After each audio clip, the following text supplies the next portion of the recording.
ايه رأيكم النهاردة بقى ان شاء الله نعمل مع بعض كده فطيرة بطريقة مختلفة عن الطرق اللي عملته بيها قبل كده، خاصة الناس اللي مش بتعرف ترص طبقات الفطير فوق بعض. هوريكم طريقة سهلة جدا. اول حاجة هنعجن العجينة بتاعة الفطير، وهي عبارة عن ده كده كيلو دقيق عمل لي 5 فطيرات. هحط عليهم معلقة سكر ومعلقة ملح. السكر بتديله طعم حلو قوي للفطير.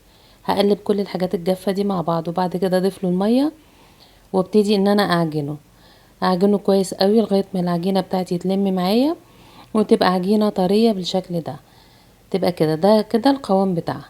خلاص هاخدها بقى، هجيب صينيه فيها زيت، كميه زيت كبيره، واخد العجينه بتاعتي اقطعها كور قد كده، يعني الكوره الواحده قد الخوخه كده، يعني عارفين ثمره الخوخ الواحده قدها. واحطها بقى في الصينيه في الزيت، واسيبها حوالي نص ساعه كده ترتاح. كل ما العجينه بترتاح بتتفرد معايا بسهوله. هاخدها بقى وابتدي افردها على الرخامه. وبص الفرد بتاعها بيبقى سهل لان هي ارتاحت، وطبعا الزيت بيسهل عمليه الفرد دي.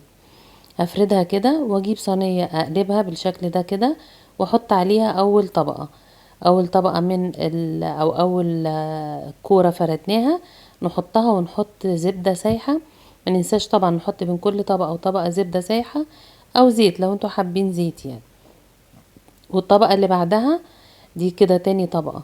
ما تقلقوش الزيت اللي حطيناه في الصينية هناخده في الاخر نصفيه ونستعمله عادي خالص، هو زيت نضيف مفيش فيه اي مشكلة. احنا ما حطيناهوش على النار، فهو زيت نضيف جدا. هتصفيه بمصفى وتحطيه في الازازة وتستعمليه عادي خالص. هنحط الطبقة التالتة وندهن برضو الزبدة، وبعد كده الطبقة الرابعة. يعني احنا بنحط حوالين الصينية كده 4 طبقات، نصها على الصينية ونصها على الرخامة، وبين كل طبقة وطبقة ندهن الزبدة بتاعتنا. بعد كده بجيب بقى اخر واحدة وبحطها من فوق، عشان دي بتبقى القاعدة بتاعة الفطيرة، عشان الحشو بتاعي ما يقعش مني. اجيب بقى الحشو، اي حشو انتوا عايزينه. انا هنا حشيتها بلحمة عصاج، ممكن سجق، ممكن بسطرمة، ممكن جبن، ممكن تونة. ممكن تعملوها حلو لو تحشوها سكر او مكسرات.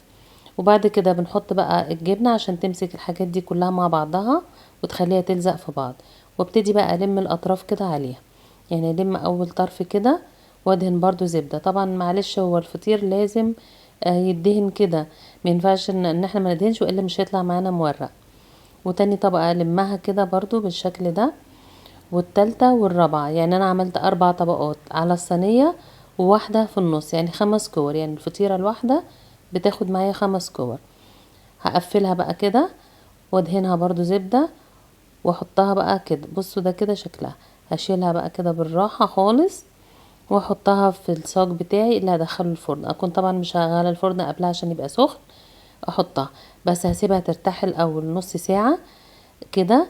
بصوا انا حطيتها في الصينية دي وسبتها ترتاح نص ساعة، وبعد ما ارتاحت هيبقى سهل ان انا افردها واملى بيها الصينيه كده. انا سبتها ارتاحت، فبصوا سهل فردها ان احنا نملى بيها الصينيه بالشكل ده.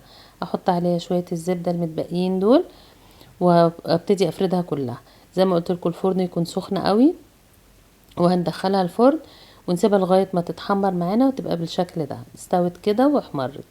ده كده شكل الفطيره بعد ما خرجت. بصوا بقى الكميه ما شاء الله، كل ده من حوالي كيلو دقيق. طالع طري وجميل ومورق وزي الفل. ما خدش مننا حاجة، والطريقة دي سهلة قوي، خاصة ان في ناس مش بتعرف تحط رقات الفطير او رقات العجين على بعض، فالطريقة دي هتسهل عليكم. زي ما احنا شايفين مورق من جوه، وطبعا الجبنة هي اللي خليته ملزق في بعضه كده، ودي هي اللي بتمسك الحشو في جواه يعني. ده كده الفطير بتاعنا. لو كنتوا بقى وصلتوا لحد هنا ما تنسوش اللايك والاشتراك في القناة عشان يوصل لكم كل جديد. اشوفكم على خير، والسلام عليكم ورحمة الله.